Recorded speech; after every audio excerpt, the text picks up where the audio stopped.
far away lived a good king. The king was widowed, but he was blessed with wonderful children. His sons were all handsome princes, good-natured and studious, with laughter in their voices and the agile strength of young lions. His only daughter, Elise, was gentle and beautiful, and while their father, the king, loved them all, his sweet daughter Elise he loved best of all. Now their mother, the queen, had died young, and the children hardly remembered her. But the widowed king remembered, and he grew lonely. In time he remarried, believing that the new queen would be a loving mother to his children. He little dreamed that she was a wicked sorceress, hungry for power, who had no love to give. The new queen hated the royal children, and the affection that their father bestowed on them. Her hatred grew like fire. "These are reserved for the royal guests," she snapped, and then used artful and cruel words to try to poison the king's heart. How loud and rough they are.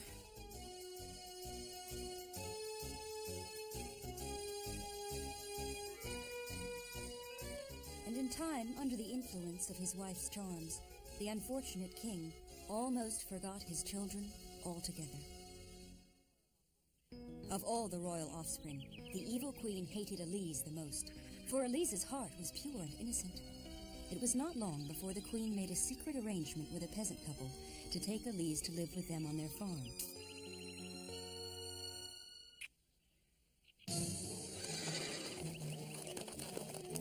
The very first morning that the king went out hunting, she sent for them, and then dragged Elise roughly from her bed.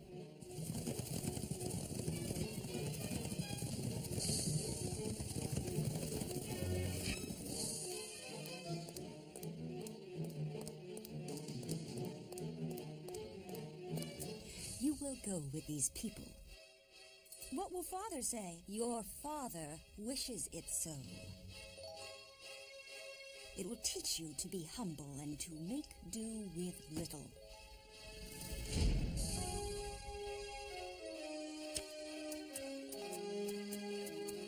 Elise desperately called out, "Help me! Dear brothers, please help me! Alban, Voldemar, Carl!" The boys heard their sister's cries and crowded at the window of their room to see her. "Who are those people?" "Elise is a spoiled little brat. You're a wicked woman. If father were here, he would never allow this. We must tell our father. We must bring our sister back. Yes, we must. Silence! You squawk like foolish magpies. You tire me with your chatter. You tire me altogether. Come, speechless, restless creatures, be banished from my sight."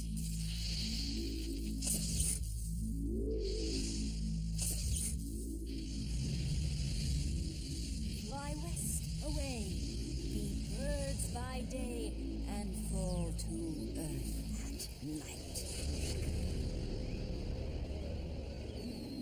With that, the princes began to change. Feathers sprouted from their bodies, and their arms turned into wings.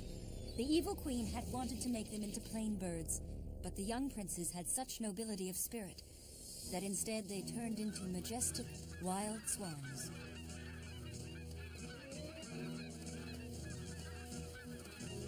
Overcome by the strange spell, they beat their strong wings and flew helplessly from the palace windows. They tried to land, but could not, and rose into the sky, circled higher and higher, and then they were gone.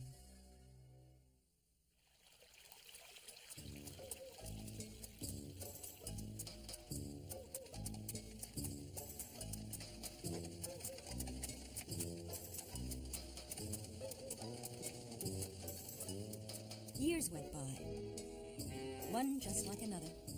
Elise worked hard on the peasants' farmland, tending the animals and learning simple skills like weaving and knitting. Sometimes her sadness over her lost brothers became unbearable, so she invented a game with a simple green leaf. By pricking a hole through it and peeping through it at the sky, it seemed to her she could see her brothers' bright eyes. She longed for them, for her father, and for her precious picture book.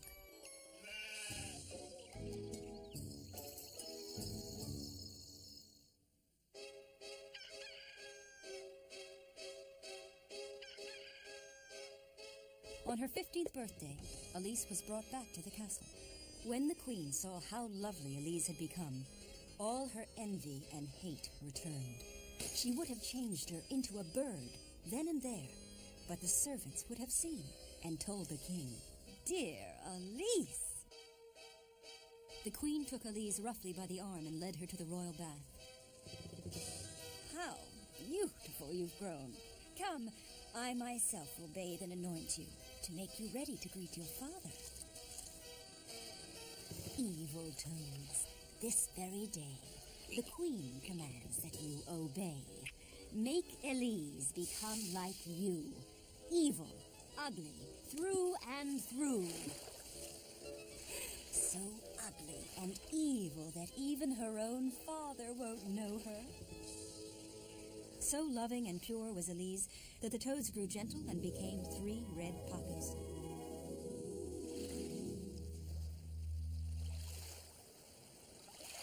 The queen was enraged. She ripped Elise's dress and threw ashes in her hair and tangled them, and smeared foul ointment on her face.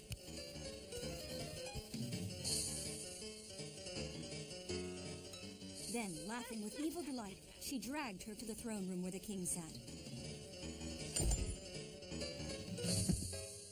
Alas, the king did not recognize her, but instead grew angry.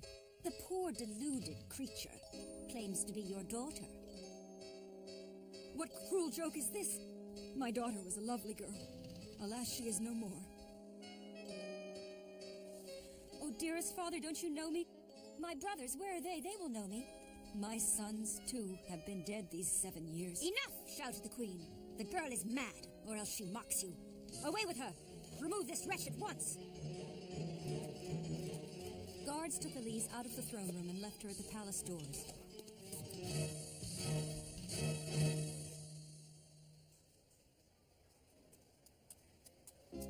She searched everywhere on the palace grounds for her brothers, stopping all the servants and asking if they had seen the king's sons.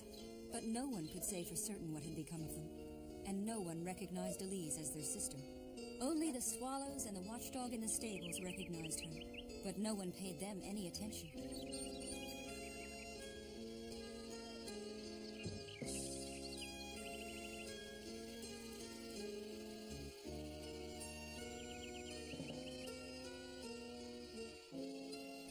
Elise left the palace grounds and wandered far and long.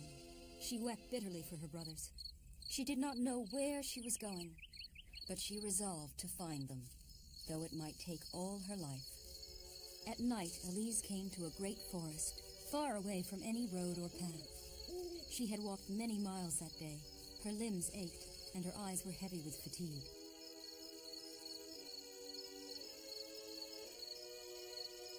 All night long, she dreamed of her brothers, of their happy childhood, and of her beautiful picture book. From one page emerged swans as white as milk with golden crowns. From another page, a river goddess beckoned to them. From still another page, there came a young king on horseback with a princess in his arms.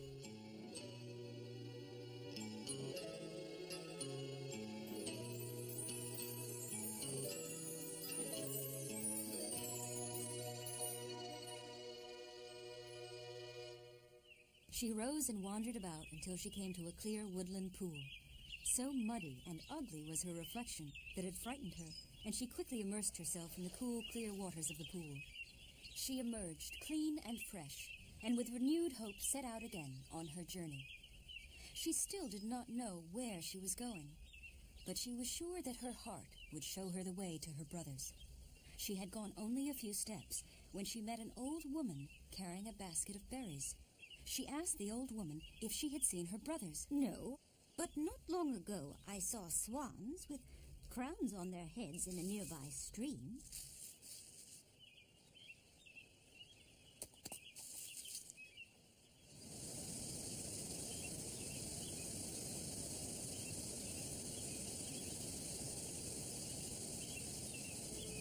Elise followed the stream all day long, all the way to where it flowed into the sea, which lay before her, without boundary or end. I will search for my brothers, no matter how long it takes, and whatever harm has come to them, I will not rest until it is undone. The sun was setting. Elise saw tiny specks appear on the horizon. She stood up, held her arms out wide, and welcomed the swans. As she watched, the swans transformed into handsome princes. "Dear sister, we have been looking for you everywhere." She ran into their arms, calling each one by name. It was Carl, the eldest brother, who told Elise the story of their curse. "As long as the sun is in the sky, we fly about as wild swans. But when the night comes, we turn back into our human shape. We do not live here. We live across the sea. And tomorrow we must fly back. But the journey is dangerous, for the sea is too wide for us to cross in one day. Dear sister, have you the courage to come with us?" "Yes! Oh, take me with you! I cannot bear for us to be apart." All night long, they gathered willow bark, reeds, and rushes. Then they braided and bent and wove and knotted a net, supple and strong enough to carry Elise across the sea. Elise lay down upon the net and fell asleep.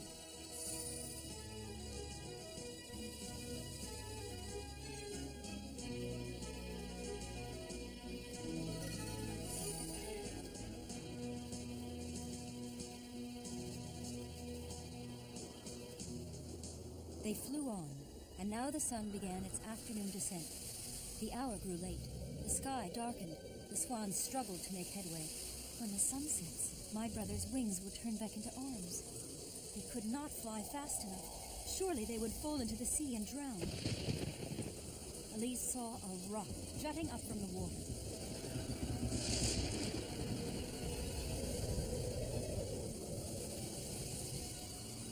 The rock seemed so very small and dangerous, but her brothers were all around her. And though the heavens blazed with lightning and shook with thunder, she was no longer afraid. At sunrise, the sea was smooth as glass.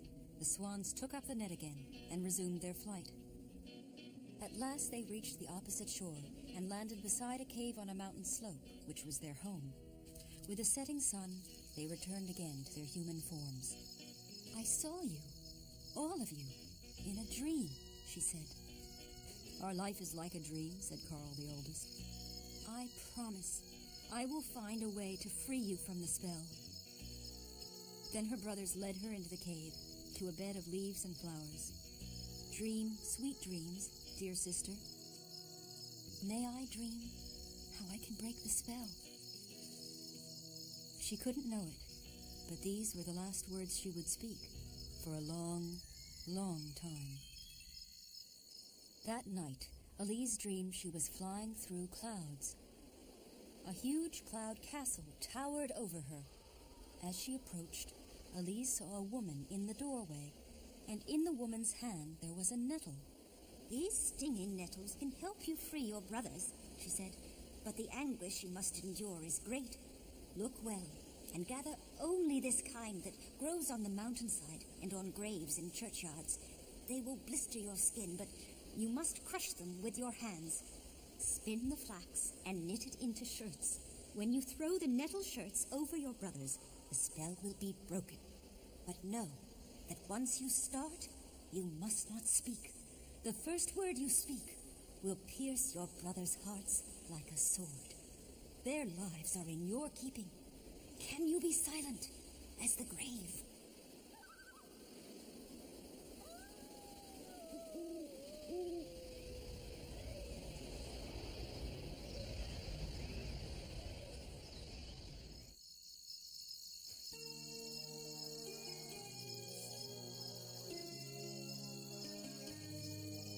It was night, and her brothers were still asleep. She hurried out quietly and climbed up the mountain to where nettles grew thickest and began her painful task. They stung, they pricked, they burned like fire. Elise plucked until she had all that her arms could hold. She worked the whole day long, crushing the nettles and twisting them into yarn.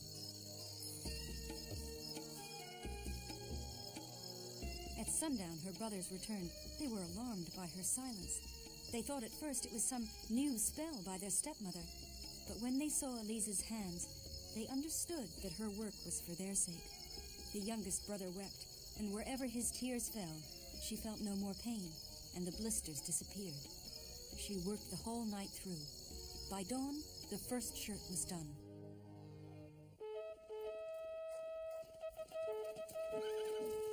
The next day, huntsmen appeared on the mountainside and ringed the entrance to the cave. Then one stepped forward and entered the cave. He was the most handsome among them, and he was the king of the land. Beautiful maiden, why are you hiding here? Who are you? A princess? Yes, that I can see, despite your plain dress, but princess of what realm? She's mute, he thought, but her eyes say so much. Come with me, said the king. A cold, lonely cave is no place for a princess. Never in her life had Elise seen anyone so noble and so handsome. But she dared not speak, for her brothers' lives depended upon her silence.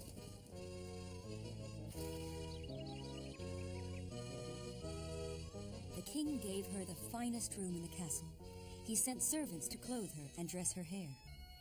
Then the king led her to the court, and everyone bowed before her beauty. Looking at her, the king was overjoyed and wanted her to be his bride. Only the king's minister of state shook his head and whispered that he feared the beautiful maiden was a witch who had dazzled their eyes and infatuated the king. The king refused to listen to him and ordered a feast in her honor.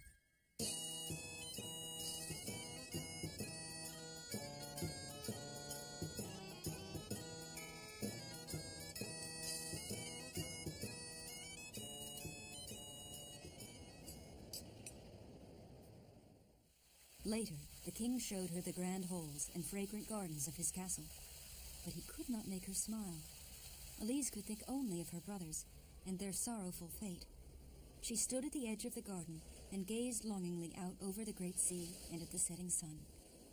I know something troubles you, he said. I would do anything to make it disappear. Come with me. I've something to show you. Here you may dream that you are back in your home in the forest. Will you be my queen? But she closed her eyes and shook her head sadly. Every day thereafter, the king repeated his request, but Elise's only reply was to work on and on night and day.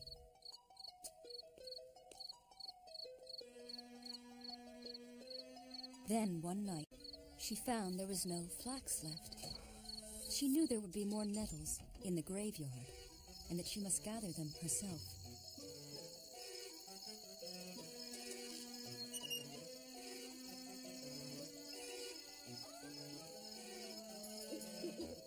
Then she heard a beautiful voice, and there in the moonlight, she saw the fairy from her dreams.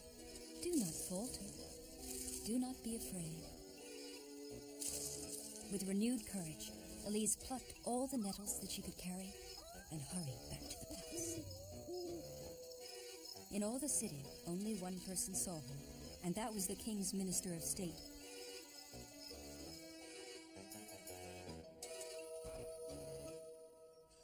He went straight to the king, roused him from his sleep, and told him what he had seen. The king listened to his minister's words, and doubt entered his heart for the first time. In the days that followed, the king grew sadder and sadder. Elise saw his sorrow, and it troubled her greatly. But now she had almost finished her task. Only a single shirt remained. Once more, for a last time, she must go to the graveyard. Behind her came the minister, and at the minister's insistence, the king followed sadly behind. They watched as Elise went through the iron gates into the graveyard, and before their eyes, nettles grew wildly from the graves. "Do you believe me now?" whispered the minister into the king's ear. "Be strong, my king. You must let the people judge her." And when the case was put before the ignorant people, they grew fearful and declared as one that Elise must die by fire. Elise was led away to a dark dungeon. All she was given to lie upon was her bundle of nettles and shirts, yet they could have given her nothing more precious. She started her work again, while the people mocked her from the street below. All night long she worked. The little mice ran across the floor, dragging the nettles to her, and a thrush at the barred window sang sweetly to give her courage. In the morning, the executioner came. "You shall burn, and so shall all this witchcraft," he said, pointing to the nettle shirts. The people of the city poured into the square as Elise was taken to the pyre in a horse-drawn cart. The nettle shirts lay at her feet, and with sore and blistered hands she knitted the final one. "Look at the witch!" cheered the mob. Then there was a sudden gust of wind and a flapping of wings. The crowd looked up, and there were the swans, descending upon the cart like a great white cloud. The executioner grabbed Elise and was ready to light the pyre with his torch. Quickly, Elise threw the nettle shirts over the wild swans.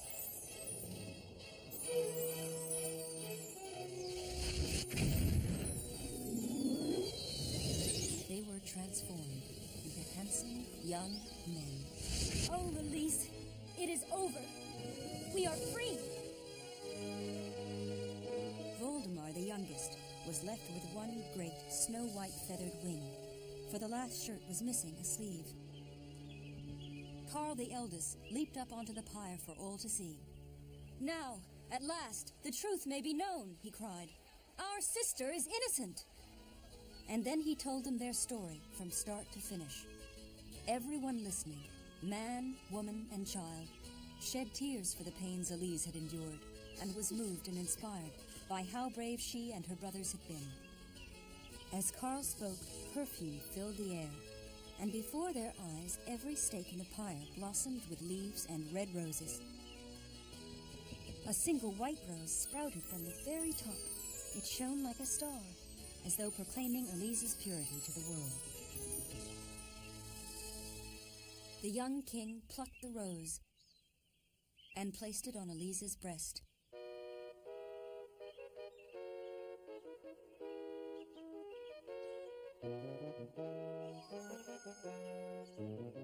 "Can you ever love me, my lady? For I doubted you and do not deserve your love." "Yes, with all my heart," answered Elise, in a voice now full and clear, which made all the bells of the kingdom ring with joy.